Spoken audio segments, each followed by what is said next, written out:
Look at this statue, freak. Say something, tin can. The teenager barked, laughing loud enough for the whole crowd at Buckingham Palace to turn their heads. Phones came up. The boy strutted closer to the royal guard, mocking his posture, mimicking his stiff stance with exaggerated clumsiness.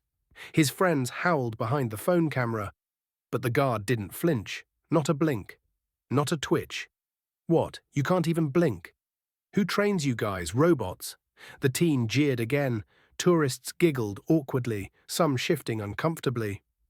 One little girl nearby tugged her mum's coat. Why's he being mean, Mummy? Her mum hushed her, eyes locked on the unfolding humiliation. The teenager wasn't done. He stepped even closer, now inches from the guard's stoic face. Bet your life's so boring you can't wait to clock out, huh? Or maybe you got nothing to go home to. And that's when it happened. The guard, still frozen, whispered. One word, software barely audible, but it sliced through the air like a knife. Daughter. The teen paused, confused. What? Still no eye contact, no movement. But he repeated, voice low, full of weight. Daughter. Today would have been her birthday. The crowd went silent. The boy lowered his arm, camera still running, but the smirk vanished. Wait, what do you mean? The guard's jaw clenched, just slightly. His voice was barely more than breath. She died. Leukemia. Age 6. Still stood post that week. Not allowed to cry. No one moved. A mother in the crowd covered her mouth.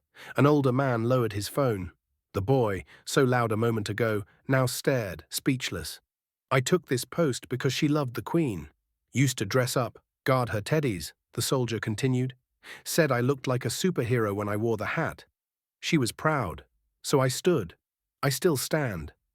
The teen stumbled back, visibly shaken. His friends stopped recording, not because the content was done, but because they didn't want to document his shame. The boy looked down, then up. His voice cracked. I'm sorry, man. I didn't know. The guard didn't nod, didn't smile, just silence. Someone in the crowd started clapping. Then another. Soon the whole square echoed with applause, not for the teenager, but for the silent man who stood like stone, carrying a heartbreak heavier than any rifle. A woman stepped forward and placed a small bouquet at the guard's feet. A little girl beside her added a teddy bear. The teenager, eyes now red, turned to the camera still held by his friend. He reached for it, deleted the footage, then looked around at the crowd. I messed up. Big time.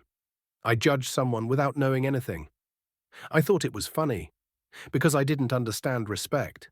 He turned back to the guard, this time standing still, head slightly bowed. Thank you for standing. And the guard, for the first time, looked him in the eyes.